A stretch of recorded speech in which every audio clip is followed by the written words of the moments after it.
Sir Mark, ano po masasabi niyo? Naglabas noon ng warrant of arrest kay Bato de la Rosa.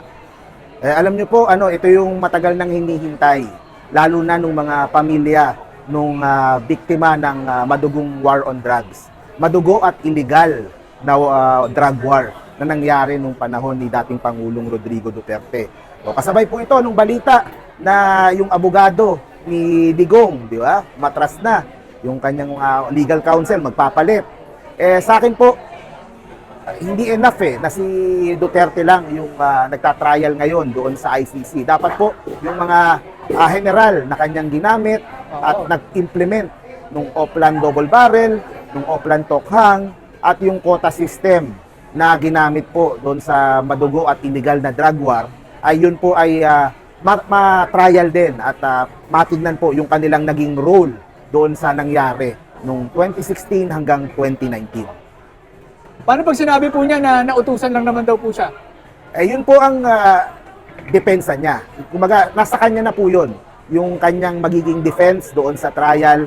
Katulad naman po ng lahat ng korte, may due process. Everyone is innocent until proven guilty. Yung due process na yon, yan po ang hindi nabigay doon sa mga pinatay, yung mga kunwaring nanlaban, yung pong mga nakalagay sa death records, ay death certificate ay namatay sa sakit. Yun pala, may bala sa ulo. So sila po lahat, kahit po yung mga addict doon, hindi po sila nabigyan ng due process. Si Senator Bato de la Rosa, pag siya po ay nandoon na sa ICC, he will be given due process. At nasa kanya po yun kung ano yung depensa na gagamitin niya pagdating po doon sa mga crimes against humanity na ikakaso po, ihahabla sa kanya. Kaya nga po, nababagay nga sumakto nga na ngayon ay private showing nito pong first episode ng Drug War the series.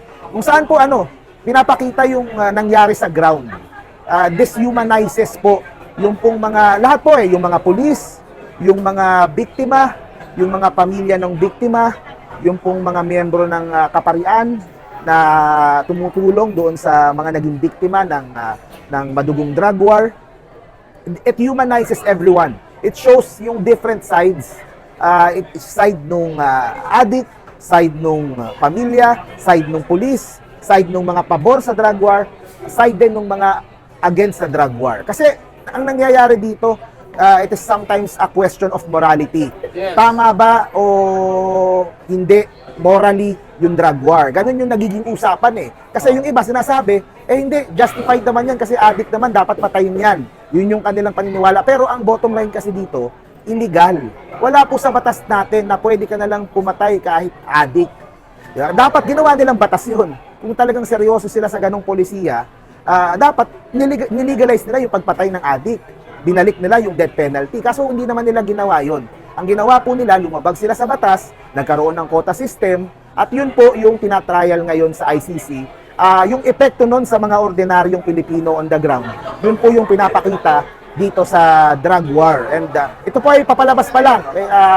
Hopefully very soon. So abangan po nila 6-part miniseries tungkol sa realidad ng drug war. Yun lang ang nagustuhan ko dito. Patas siya. Meron siyang side ng police, side nung mga biktima, side nung addict, side nung biktima ng addict. So patas siya in that way. Ang maganda, mag-start ng conversation at pag-usapan natin bilang isang bansa, nasaan ba tayo? Okay lang ba talaga sa atin na lumabag sa due process, lumabag sa kung ano man yung batas ng Diyos, batas ng tao, para lang ma-shortcut itong ating problema sa droga? Kasi wala namang may gusto sa droga, wala namang matinong tao ang may gusto na merong droga. Pero yan po ang realidad at kailangan nating sabay-sabay harapin what is the best solution na to solve ito pong naging problema natin sa drugs. Ayun. May kailangan ba tayong abangan na parang si Sammy Uy na nagbigay ng ng kickback mula sa bentahan? Tingnan natin. Abangan natin kasi isang episode pa lang Oo, baka episode 4, episode 5 lumabas si Sammy Uy. Alright. Thank you very much. Pero mostly ito sa ground. Kasi syempre yung nasa news, yung mga politikong nag-aaway, ito yung mga nangyari mismo sa mga tao sa mga sulok-sulok ng bansa, sa syudad, sa probinsya, yun yung pinapakita nitong drug war. So, matutuwa kaya sir yung mga biktima ng AJK dito? Actually, yung nga naisip ko, kapag napanood nila to, maiiyak sila Kasi sigurado ako, mababalik yung trauma. Ganun siya ka-effective yung movie. Ganun kaganda yung pagkakagawa ng movie. It brings you back to 2016. Sigurado talaga ako. Pag merong makapanood, kasi nakasama ko yung ibang pamilya. Kila Father Flavi, yung sa paghilom, yung mga pamilya ng biktima ng EJK. Ako, 100% sure, kapag napanood nila to, babalik yung trauma, yung bigat ng dibdib nila. Yes. Kasi, alam nyo, ang problema dun sa drug war, hindi lang naman sa namatay yung kaanak nila, kung paano pinatay. Importante din yun. Kasi, pinatay parang hayop. Yun yung masakit doon. Diba? Hindi lang pinatay na parang hayop, parang karne. Parang ganun lang yung ginawa sa pamilya nila at hindi nawawala yung trauma. So, I believe talaga pag napanood nila, it would bring, kasi ako, nadala ako dun sa invested ako dun sa mga characters. Napakahusay ni Ian Veneracion, siya yung pari dyan. Si Harvey Bautista, yung anak ni Bistek, napakahusay nung kanyang role. Importante yung role niya dito sa drug war. Talagang mai-invest ka doon sa mga characters. Ayun, thank you very much. Kaabang-abang, no? Yeah. Invite natin, sir, mga ano natin.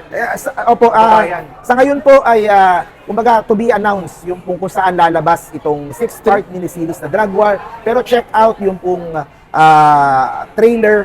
Please share yung pong trailers po natin. And maganda po, simulan natin yung dialogo tungkol dito sa drug war. Kahit saan ka mang panig, kasi nahahaluan masyado ng politika. Siguro ibaba natin sa level ng tao. Diba? Subukan natin magpakatao and intindihin natin where everyone is coming from. Side ng biktima, side ng police, side ng biktima ng mga addict din, kasi meron ding side dyan. So, let us start the conversation with this series, The Drug War. Thank you very much, Yes, sir. Models of Manila, Mark Gamboa. Let's go.